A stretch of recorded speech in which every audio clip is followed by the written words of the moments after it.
Kalau saya mendorong orang yang bekerja banyak baca, tidak usah banyak hafal. Karena saya tidak mau banyak penghafal Al-Quran tapi salah baca. Sekarang mulai muncul di Indonesia metode mudah hafal Al-Quran. Saya juga punya cara mudah hafal Quran.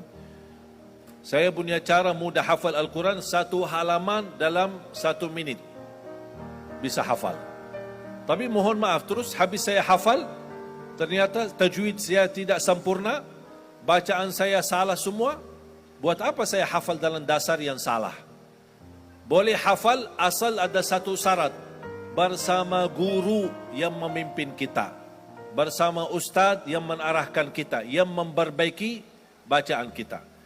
Kalau hanya hafal surah-surah pendek sesuai kemampuan sambil menjalani kerja, boleh sambil bekerja. Saya kasih cara mudah menghafal Al-Quran. Pertama, harus target. Buatkan target. Satu hari saya mau hafal berapa? Ini kembali kemampuan masing-masing. Ini satu. Misal, hari ini saya mau hafal 1 ayat. Selama anda menjalani kerja, hafal itu aja 1 ayat. Yasin, Yasin, Yasin, Yasin. Itu aja. Sambil datang majikannya, Yasin, Yasin. 1 ayat. Kembali kepada masing-masing harus buat target. Kalau bisa, tuliskan juga targetnya. Tuliskan, simpan di kamar. Apalagi kalau bisa, persis simpannya di depan pintu keluar. Begitu setiap keluar, anda baca sendiri. Oh, target saya hafal 1 ayat hari ini.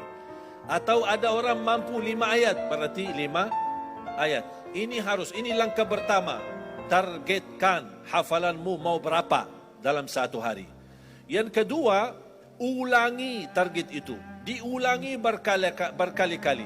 Mohon maaf, walaupun sudah berhasil hafal, tidak boleh tambah lagi sebelum dikuatkan hafalan itu. Misal ada orang, cuma 1 ayat sudah hafal. Udah, saya tambah lagi 2 ayat. Dah boleh. Kalau sudah target, ya ikutin target. 1 ayat 1 hari, batu 1 ayat 1 hari. Tidak boleh 1 hari ini 1 ayat, besok 5 ayat, lusa 3 ayat lagi. Tidak boleh seperti ini. Target harus jelas. Karena ini salah satu memprogramkan otak kita, membantu fokus dan konsentrasi. Yang ketiga, setiap ayat yang anda hafal, bacakan di dalam salat sunnah qabliyah ba'diyamu. Atau di dalam salat wajib. Misal, aku hafal 3 ayat pertama surat Al-Muzammil. Anda pas salat, baca suratul Muzammil. Habis Al-Fatihah, Bismillahirrahmanirrahim. Ya ayyuhal muzammil, qumil layla illa qalila, nisfahu aw inqus minhu qalila. Allahu Akbar. Rakaat kedua, ulang lagi 3 ayat tersebut. Ulang lagi 3 ayat tersebut. Mengapa? Ini salah satu cara menguatkan hafalan kita. Misal saya kasih contoh. Hafal qulhu tidak? Qulhu hafal? Kenapa hafal? Sering diulang, ha? Sering diulang. Qulhu mulu. Rakaat pertama qulhu, rakaat kedua qulhu lagi. Sampai syaitan datang, qulhu mulu. Syaitan aja ikut hafal. Saking banyak sering kita ulang. Makanya sering muncul was-was. Aku udah baca qulhu belum ya? Pernah enggak tanya? Habis Al-Fatihah, aku udah kadang-kadang bingung. Pas ruku, aku tadi baca qulhu belum ya? Sudah saking sering terulang, sudah terlupa. Makanya salah satu cara menguatkan hafalan, selain kita mengulang, kita ganti-ganti. Misal, rakaat pertama, Qul ya ayyuhal kafirun. Rakaat kedua, Idza jaa nasrullah. Rakaat ketiga, beda lagi. Pas salat sunnah, beda lagi. Surah-surah yang pendek. Jangan itu aja. Dari lahir sampai wafat, Qulhu, Qulhu, Qulhu mulu. Ya, ini salah satu yang membantu untuk menguatkan hafalan kita. Kembali lagi, target. Harus ada target.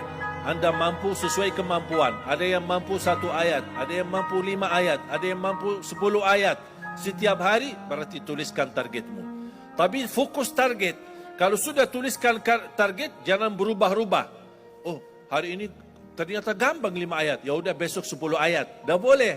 Tetap menjaga target sampai tuntas jumlah hafalan total dari ayat-ayat yang kita ingin hafal. Yang kedua adalah membaca sering berulang. Yang ketiga, dibaca di dalam salat-salat kita. Terus yang terakhir, dengar. Sering mendengar. Khususnya di saat mau tidur. Anda mau tidur malam hari, sudah Anda hafal satu halaman surah Ar-Rahman.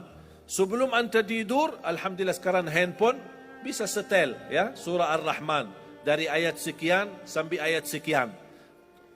Dengarin, walaupun tidur, subhanallah ini salah satu rahasia, walaupun Anda tidur, tapi otak kita tidak tidur. Justru otak kita merekam apa yang dia dengar. Makanya subhanallah ketika kita tidur, dengar suara, walaupun tertidur, insya Allah jangan khawatir. Akan tersimpan hafalannya di otak. Begitu kita bangun, ada bayangan-bayangan ayat-ayat yang kita sudah hafal atau yang sudah kita baca. Insya Allah dengan 4 cara ini, target, banyak baca, banyak simak, mendengar, walaupun waktu tidur. Yang terakhir, bacalah hafalan-hafalan yang Anda sudah targetkan di dalam salatmu, salat sunnah, salat wajib, atau salat tahajud. Termasuk salat duha. Salat duha tidak harus wadduha, tidak harus wasyamsi wadduhaha. Bebas, surah mana saja kita boleh selain surat Al-Fatihah. Termasuk dari hafalan yang kita baru hafal.